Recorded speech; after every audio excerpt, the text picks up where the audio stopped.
Today we are discussing about surrogacy and surrogacy in India.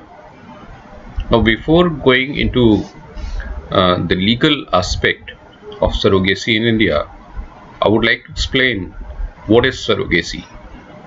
Now, surrogacy is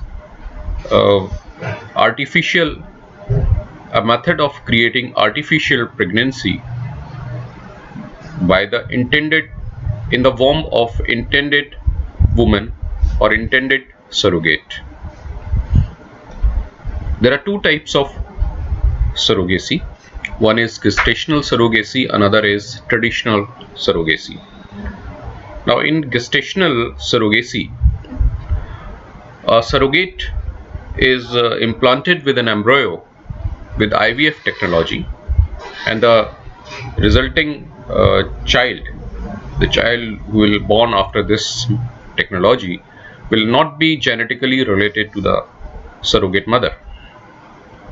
While in traditional surrogacy, the embryo is implanted through a natural process or artificially inseminating a surrogate with intended father's sperm. However, in this method, the born child, the child which is born after this method, will be genetically related to surrogate mother and the donor father. So, surrogacy in India is becoming very popular, and the commercial surrogacy is legally allowed in India. The low cost prevailing in India is attracting couples from all over the world. Assisted Reproductive Technologies ART Regulation Bill 2010 regulates the surrogacy, and it provides for regulation, supervision and prevention of misuse of the assisted reproductive technology. In the Act, there is no limit for the intending couple to opt for frequency of surrogacy. They can opt for any number of times.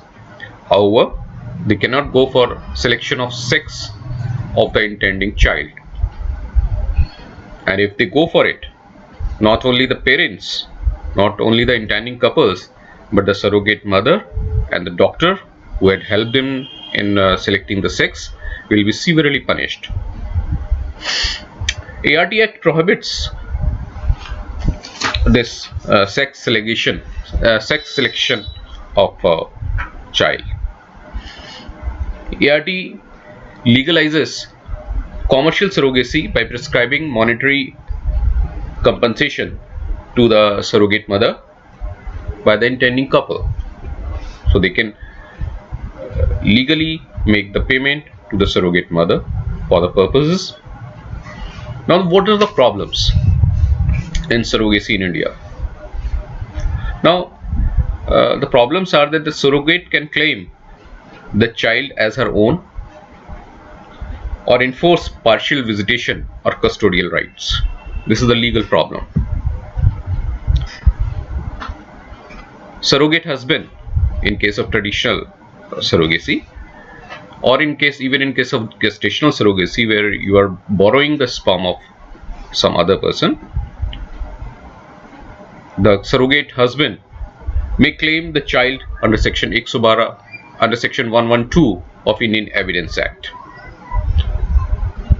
So how this can be protected? This can be protected by executing a foolproof agreement and to ensure a strong contract. So before going for surrogacy, please execute a foolproof agreement so that it can be implemented by court of law as well. Thank you.